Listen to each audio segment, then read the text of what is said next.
Pour ne rien manquer, abonnez-vous maintenant. L'invité ce matin, Boris Vallaud, député PS des Landes et président du groupe socialiste à l'Assemblée nationale. Bonjour Boris Vallaud. Bonjour. Et y a-t-il un déni de démocratie? Dernier round sur les retraites à l'Assemblée, la majorité va faire barrage à la proposition d'abroger la réforme. Nous allons y revenir avec vous. Nous allons également aborder la suite, la réforme du monde du travail, la fin de Pôle emploi et puis les autres questions dans l'actualité. Commençons donc par cette dernière bataille sur les retraites. Aujourd'hui à l'Assemblée, la présidente de l'Assemblée, Yaël Braun-Pivet, l'avait d'ailleurs dit ici à Sud Radio il y a 15 jours, elle va faire barrage au vote sur la PPL de Liot, qui sera discutée en invoquant le fameux article 40. Le texte alors est jugé trop lourd, enfin ce serait une dépense trop lourde pour les dépenses publiques. Quelle est votre position face à ça? D'abord, il faut se remettre dans un contexte. On parle d'une réforme des retraites contre laquelle les Français demeurent mobilisés. L'ensemble des organisations syndicales la rejettent. Mobilisés, il y avait un essoufflement dans la rue avant-hier. En tout cas dans les sondages d'opinion, et être farouchement opposé. Et puis, vous le savez, ce texte n'a jamais reçu l'onction du suffrage des députés, parce qu'il n'a jamais été soumis à notre vote. Si nous regardions dans un autre pays des procédures expéditives destinées finalement à entraver le débat parlementaire, une réforme d'importance, jamais soumise ni aux Français, ni à leurs représentants, et puis maintenant, le pouvoir d'amendement des parlementaires abîmé, la possibilité pour les oppositions de déposer des propositions de loi, de débattre dans leur niche parlementaire de leurs propositions entravées, qu'est-ce qu'on dirait? On dirait qu'il y a quand même un problème sur le plan de la pratique démocratique. Il manque au fond cette vitalité que les Françaises et les Français appellent de leur vœu. Donc oui, il y a une difficulté. Alors, mais c'est un déni de démocratie. Je pense qu'il y a une atteinte qui est une atteinte grave, qui est un précédent grave, à une pratique qui n'a jamais été démentie de respect des droits de l'opposition. Il y a très concrètement, depuis le début de la Ve République, depuis 1958, une pratique qui est une convention de la Constitution, finalement, qui consiste à accepter une charge compensée par un gage, comme on dit, dès lors que ça vient de l'opposition, parce que ça permet de débattre et de donner des droits à l'opposition. En l'occurrence, moi, j'ai été rapporteur dans la dernière législature de 2 textes. Le premier, c'était une dépense brute, donc ça n'était pas le coût complet pour l'État, mais de 500 milliards d'euros pendant 30 ans pour de la rénovation thermique des logements. Ça a été déclaré recevable, ça a été discuté en commission, ça a été discuté en séance, c'est passé au vote, c'est pas passé. Mais c'était une situation qui était grave. Mais est-ce que vous n'avez pas une responsabilité vous-même? Attends, allez-y. Deuxième exemple. Au moment où nous nous sommes posé la question de la création d'un minimum jeunesse, c'est-à-dire l'ouverture des droits sociaux et du RSA à 18 ans, c'était là aussi 20 milliards par an. Ça a été redéclaré recevable, ça a été discuté en commission, ça a été discuté dans l'hémicycle, ça a été soumis au vote des députés. Et là, pour le confort de la majorité, la présidente de l'Assemblée nationale, finalement, préfère donner raison au président de la République plutôt que de laisser les débats et le vote se dérouler. Oui, ça pose une difficulté. Et ça crée un précédent grave. On va entraver les droits du Parlement, on va entraver les droits de l'opposition, on va entraver la possibilité d'un débat serein. Oui, c'était attendez quand même. Boris Vallaud, il y a eu un débat, il y a eu beaucoup aussi d'amendements déposés par vos collègues de LFI, de la NUPS dans son ensemble, et qui ont empêché, entre guillemets, aussi la tenue du vote, à un moment donné. Parce qu'ils ont utilisé aussi tous les pouvoirs de la Constitution, beaucoup d'articles. Il y a eu cette discussion-là et un certain nombre d'amendements. Ça, je n'en disconviens pas. Mais quand le texte revient du Sénat, après la commission mixte paritaire, quand il est dans l'hémicycle de l'Assemblée nationale, tout le monde est prêt à passer au vote. Tout le monde est prêt à passer au vote. Sauf qui? La majorité et le gouvernement. Et quelle est la formule de la Première ministre à ce moment-là? Le compte n'y est pas. Moi, je fais une traduction littérale. Le compte n'y est pas. Je n'ai pas de majorité dans cet hémicycle pour voter. Et alors donc on vote pas? Mais n'est-ce pas finalement l'antithèse du débat parlementaire et de la démocratie? On ne vote pas sur un texte de cette importance. Je discutais avec des députés allemands qui me disaient, ils pensaient à une plaisanterie. Dans aucune démocratie libérale, dans aucune démocratie européenne, nous nous serions retrouvés dans cette situation.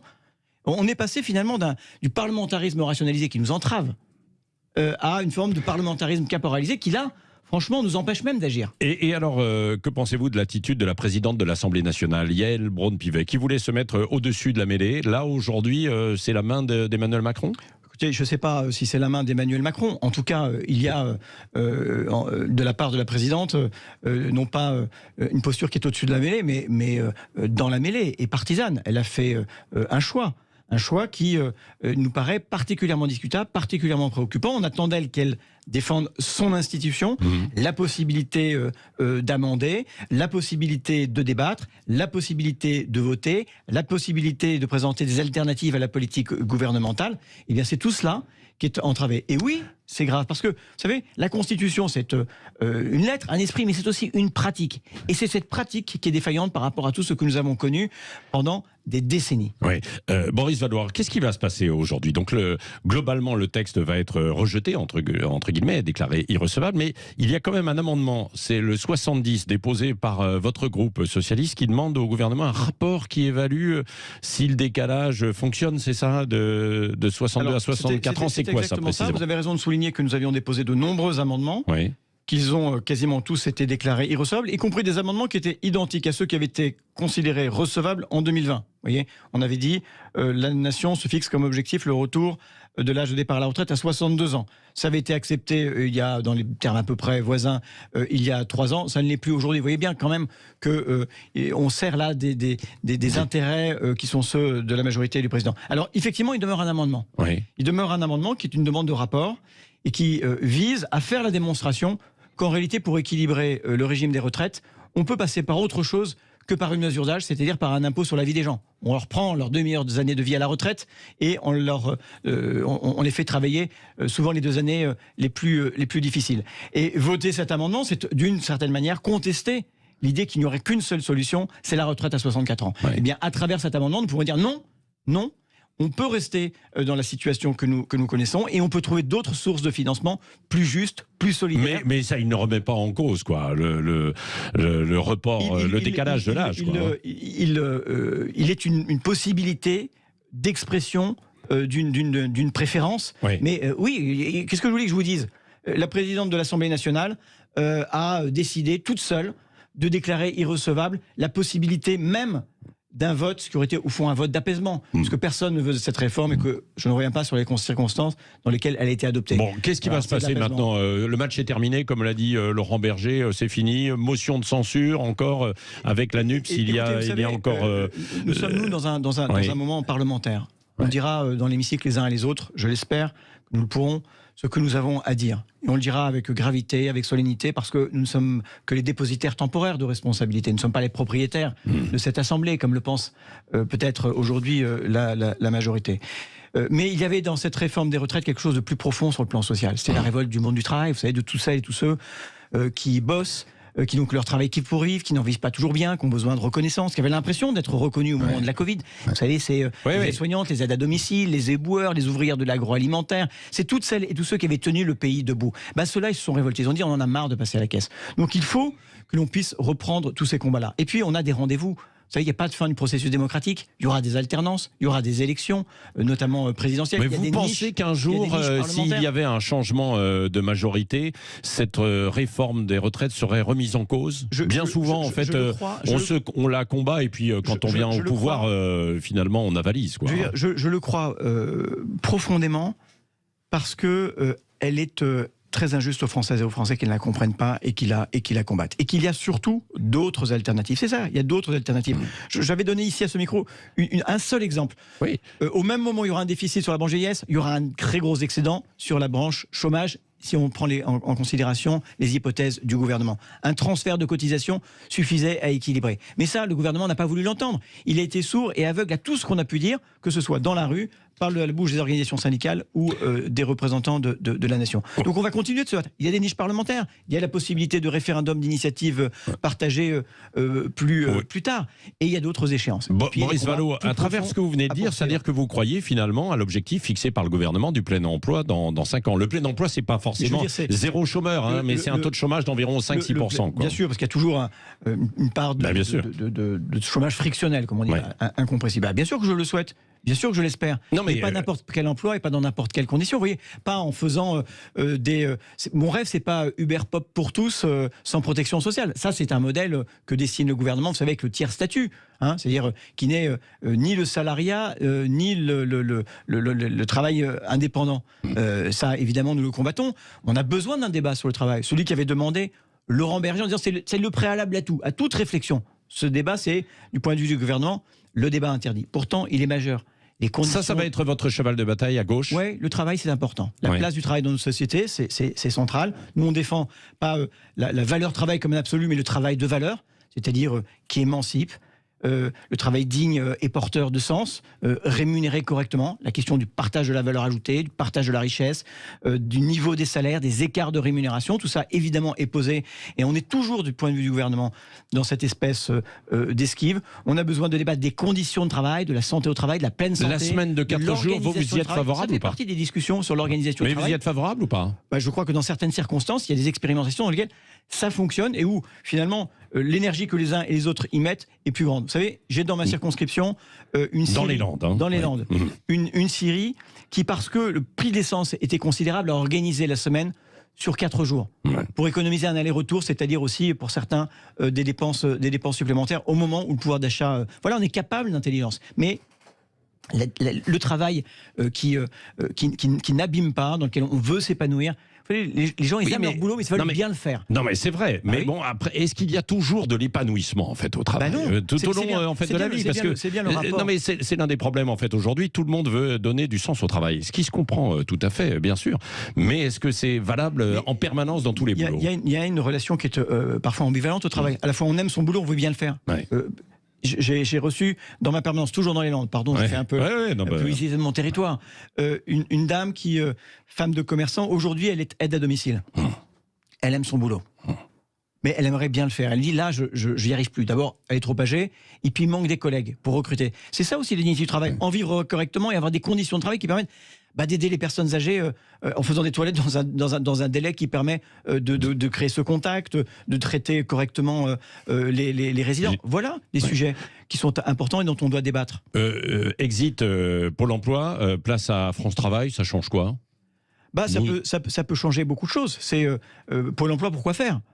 Si c'est pour finalement préférer le contrôle à l'accompagnement, le flicage à l'insertion, ça ne fonctionnera pas. Et je remarque que l'idée d'un travail obligatoire, d'une contrepartie obligatoire, est dans l'esprit du gouvernement, pas dans celui des organisations de salariés, pas dans celui des partis de gauche.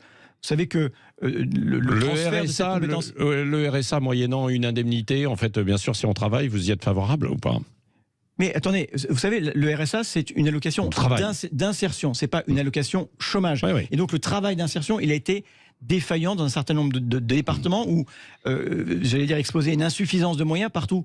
Là, France Travail ne nous dit pas, vous allez voir, il va y avoir un droit opposable à l'insertion, ce que l'on demande. Nous, on demande à lutter contre le non-recours, travailler sur l'automaticité du versement, travailler sur une insertion qui doit être individualisée, parce que c'est pas seulement un problème d'emploi, ça peut être un problème de santé, un problème de logement, un problème de mobilité. J'ai des gens aussi qui me disent, moi j'ai trouvé un boulot, mais il me faut d'abord de l'argent pour réparer ma bagnole, et j'ai pas. Voilà toutes ces problématiques qu'il faut prendre en considération si on veut être efficace. Boris Vallaud, un mot sur aussi la NUPS et puis le PS. Vous avez vu ce groupe Refondation qui s'est réuni du côté de Montpellier. Il y a Bernard Cazeneuve qui est en train aussi de se préparer. Vous voyez où, vous situez où, vous, à l'avenir, justement ? Vous pensez qu'il peut y avoir en fait un PS encore plus fort, retrouvant toutes ses forces, ou alors la fracture c'est irréconciliable ? Vous savez, moi je suis socialiste, président du groupe socialiste. Oui, bien sûr. Le groupe de l'Assemblée nationale.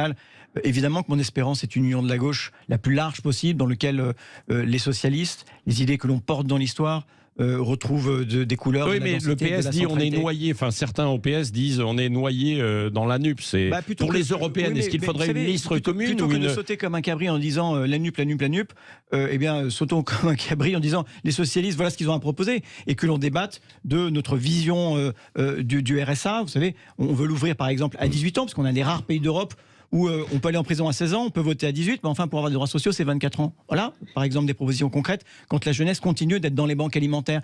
Le repas à 1 euro pour tous, voilà une proposition que nous avons formulée. La possibilité de sortir avec un zéro reste à charge au moment des travaux, 12 millions de Français de la précarité énergétique en disant, voilà une proposition. Donc moi, je crois que des préoccupations majeures, c'est la drogue, les trafics de drogue partout qui mettent la pagaille en fait sur tout le territoire aujourd'hui dans beaucoup de quartiers.